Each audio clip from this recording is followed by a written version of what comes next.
Hi dear ones, ഇന്നൊരു breakfast റെസിപ്പിയുമായിട്ടാണ് നിങ്ങളുടെ മുമ്പിൽ ഞാൻ വന്നിരിക്കുന്നത്. നമുക്ക് വർക്കിംഗ് ഡേയ്സ് എല്ലാം നമ്മളെപ്പോഴും ബിസിയാണ്. ഈസി ആയിട്ടുള്ള ബ്രേക്ക്ഫാസ്റ്റ് കറികളൊക്കെയാണ് നമ്മൾ ഉണ്ടാക്കുന്നത്. പക്ഷേ നമുക്കൊരു അവധി കിട്ടുമ്പോൾ സാറ്റർഡേ സൺഡേ നമ്മുടെ മക്കൾക്ക് ഹസ്ബൻഡിന് ഒരു സ്പെഷ്യലായിട്ട് എന്തെങ്കിലും ഉണ്ടാക്കണമെന്ന് നമ്മൾ വിചാരിക്കും അല്ലേ. അപ്പോൾ ഇന്ന് അങ്ങനെ ഒരു റെസിപ്പിയുമായിട്ടാണ് ഞാൻ നിങ്ങളുടെ മുമ്പിൽ വന്നിരിക്കുന്നത്, ഒറോട്ടി. അപ്പോൾ ഒറോട്ടി എങ്ങനെയാണ് ഉണ്ടാക്കുന്നതെന്ന് നമുക്കിന്ന് കാണാം. ഒറോട്ടിയുടെ കൂടെ ബീഫ് കറി, വെജിറ്റബിൾ കറി, ചിക്കൻ കറി, മുട്ടക്കറി എല്ലാം നല്ല കോമ്പിനേഷനാണ് കേട്ടോ. നല്ല ടേസ്റ്റാണ് ഒറോട്ടി. അതൊന്നും ഉണ്ടാക്കി നിങ്ങളൊരു പ്രാവശ്യം ഒന്ന് ഉണ്ടാക്കാത്തവർ കേട്ടോ, ഒത്തിരി പേരുണ്ടാക്കി കാണും. ഉണ്ടാക്കാത്ത ബിഗിനേഴ്സായിട്ടുള്ളവരും ഒത്തിരി പേരും ഉണ്ടാക്കാത്തവരുണ്ടാകും. അപ്പോൾ അവർക്ക് വേണ്ടിയാണ് ഞാൻ പറയുന്നത്, നിങ്ങൾ ഒരു അവധി ദിവസം ഇത് ഒന്ന് ട്രൈ ചെയ്ത് നോക്കണം. ഒത്തിരി നല്ല ടേസ്റ്റാണ്. നിങ്ങൾ ഒരു പ്രാവശ്യം ഉണ്ടാക്കി കഴിച്ചു നോക്കിയാൽ നിങ്ങൾക്ക് പിന്നെയും നിങ്ങൾ ട്രൈ ചെയ്യുക കേട്ടോ. അപ്പോൾ ഇന്ന് നമുക്ക് ഒറോട്ടി എങ്ങനെയാണ് ഉണ്ടാക്കുന്നതെന്ന് കാണാം. ഒറോട്ടിക്ക് ആവശ്യമായ ചേരുവകൾ: ഇത് 1.5 കപ്പ് അപ്പത്തിന് പത്തിരിക്കൊക്കെ എടുക്കുന്ന പൊടിയാണ്. പിന്നെ നമ്മൾ 1 കപ്പ് തേങ്ങ, 250 ml കപ്പിനാണ് ഞാനിത് എടുത്തേക്കുന്നത് കേട്ടോ. പിന്നെ അതിൻ്റെ കൂടെ ചതയ്ക്കാൻ വേണ്ടി ഒരു 3/4 ടീസ്പൂണിന് ഒരു ഇച്ചിരി കുറവാണ് എടുത്തേക്കുന്നത്. 3/4 ടീസ്പൂൺ, 1/2 ടീസ്പൂണേ ഉള്ളൂ ജീരകം. പിന്നെ ഒരു 10 ചുവന്നുള്ളി, മീഡിയം സൈസ് ചുവന്നുള്ളി ചതച്ച് വെച്ചിരുന്നു. തേങ്ങ ചതയ്ക്കാൻ വേണ്ടി ഞാൻ മിക്സി ബൗളിലേക്ക് ഇട്ട് കൊടുത്തിട്ടുണ്ട് കേട്ടോ. അതിൻ്റെ കൂടെ ജീരകം 3/4 ടീസ്പൂൺ ജീരകവും കൂടി ഇട്ട് കൊടുക്കും. ഇത് നമുക്ക് ചതച്ചെടുക്കാം. ഞാൻ 3 കപ്പ് 250 ഗ്രാമിൻ്റെ 3 കപ്പ് വെള്ളം തിളപ്പിക്കാൻ വെച്ചിട്ടുണ്ട് കേട്ടോ. സ്റ്റവ് ഓൺ ചെയ്യുക. ഇനി ഇത് നന്നായിട്ട് തിളച്ച് കഴിയുമ്പോൾ നമുക്ക് പൊടിയിട്ട് കൊടുക്കാം. ആവശ്യത്തിന് ഉപ്പ്, ഇതൊരു 1/2 സ്പൂൺ ഇപ്പം ഞാൻ ആദ്യം ഇട്ടേ. ഇനി നോക്കിയിട്ട് നമുക്ക് ഉപ്പ് ഇട്ട് കൊടുക്കണം. 3/4 ടീസ്പൂൺ ഉപ്പ് ഞാനിപ്പോൾ ഇട്ട് കൊടുക്കട്ടോ. പിന്നെ ഇത് തിളയ്ക്കട്ടെ.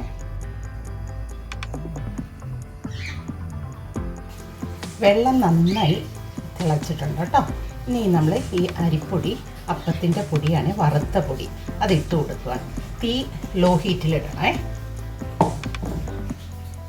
എന്നിട്ട് നന്നായിട്ട് ഇളക്കി കൊടുക്കണം.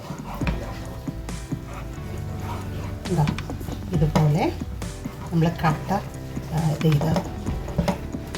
അതിങ്ങനെ ഇളക്കി കൊടുക്കണം. ഇതിൻ്റെ കൂടെ നമ്മൾ ആ ചുവന്നുള്ളി ചതച്ചതും കൂടി ഇട്ട് കൊടുക്കുകയാണേ.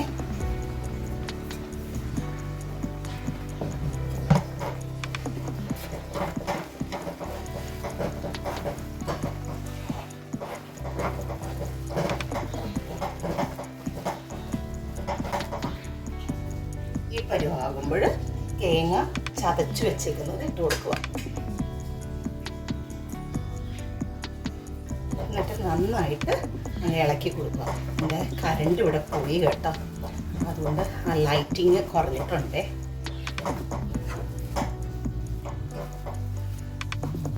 ഈ നമ്മളിതെല്ലാം ഇട്ടതെല്ലാം നന്നായിട്ട് വേവണം. ഇതിൽ നിന്ന് വിട്ട് കിട്ടുന്നത് വരെ ഇളക്കണം കേട്ടോ. തടിയുടെ തവിയാണെങ്കിൽ അതിൻ്റെ കട വെച്ചിട്ട് നമ്മൾ ഇളക്കിയാൽ മതി.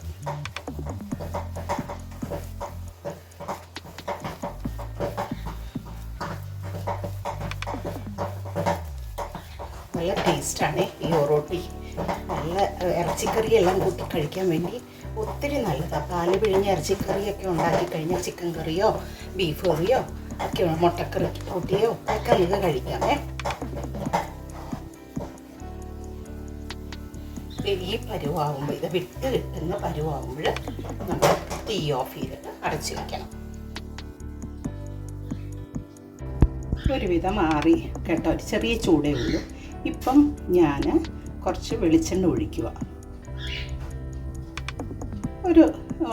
ഒരു ടീസ്പൂൺ ഒക്കെ മതി.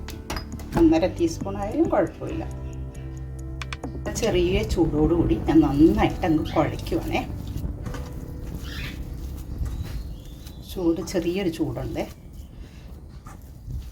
നല്ല മയത്തിൽ അങ്ങ് കുഴച്ചെടുക്കണം കേട്ടോ.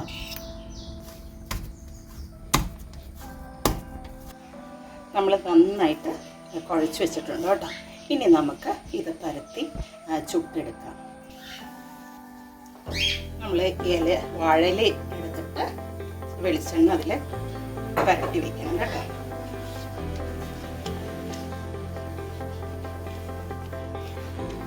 ഇതിലാണ് നമ്മൾ പരത്തുന്നത്. ഞാൻ പരത്തി വെച്ചിട്ടുണ്ട് കേട്ടോ. ഇനിയിപ്പോൾ അത് സ്റ്റൗ ഞാൻ പാൻ ചൂടാക്കാൻ വെച്ചിട്ടുണ്ട്, അതിലേക്ക് നമുക്ക് ഇടാം.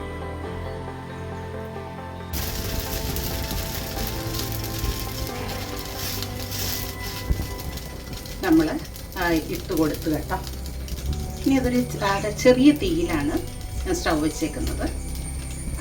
ഒരു വശം ചെറുതായിട്ട് മുരിഞ്ഞ് കഴിയുമ്പോൾ നമ്മൾ മറിച്ചിട്ട് കൊടുക്കണം.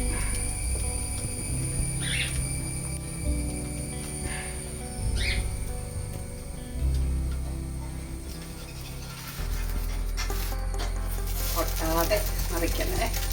ഇത് ഒരു പ്രാവശ്യം കൂടി നമ്മൾ ഒന്നുകൂടി തിരിച്ചിട്ട് മുരിച്ചെടുക്കും.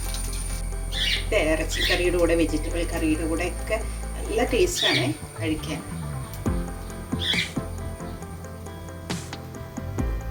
അപ്പോൾ സ്റ്റൗവിൽ ഇറച്ചിക്കറി വെച്ചിട്ടുണ്ട്. അത് നിങ്ങൾക്ക് കാണിച്ചു തരാമേ.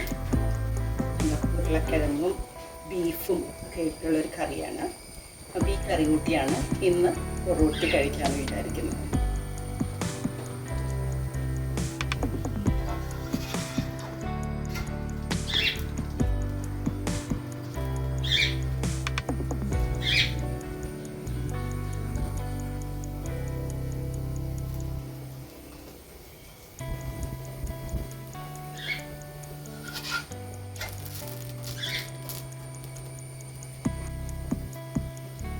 നമുക്ക് എടുക്കാം കേട്ടോ.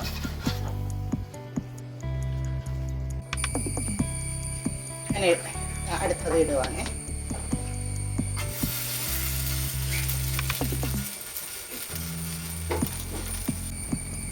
ഓരോന്ന് പരത്തി വാഴയിലയിൽ പരത്തി കഴിഞ്ഞിട്ട് നമ്മൾ മാവ് അടച്ച് വെക്കണം, അല്ലെങ്കിൽ അത് ഡ്രൈ ആയി പോകും കേട്ടോ. വാഴയിലയിൽ പരത്തുന്നത് കാണിക്കാൻ അത് റെക്കോർഡാവാൻ വിട്ടുപോയി. അത് നമ്മുടെ കൈപ്പത്തി കൊണ്ട് ഇങ്ങനെ അമർത്തി വട്ടത്തിലിങ്ങനെ അമർത്തി പരത്തിയെടുക്കണം കേട്ടോ.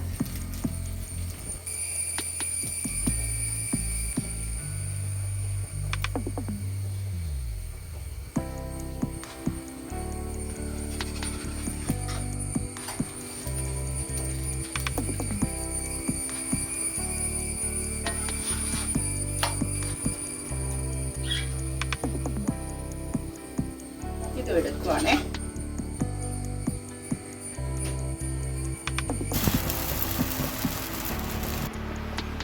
നമ്മൾ അടുത്തത് ലാസ്റ്റ് കൊണ്ടിടുവാണേ.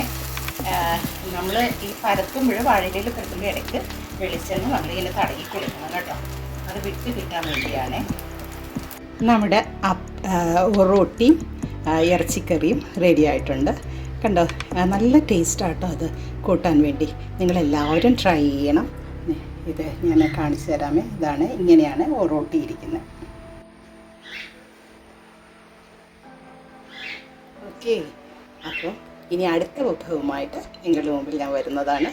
ലവ്ലി നസ്രത്ത്.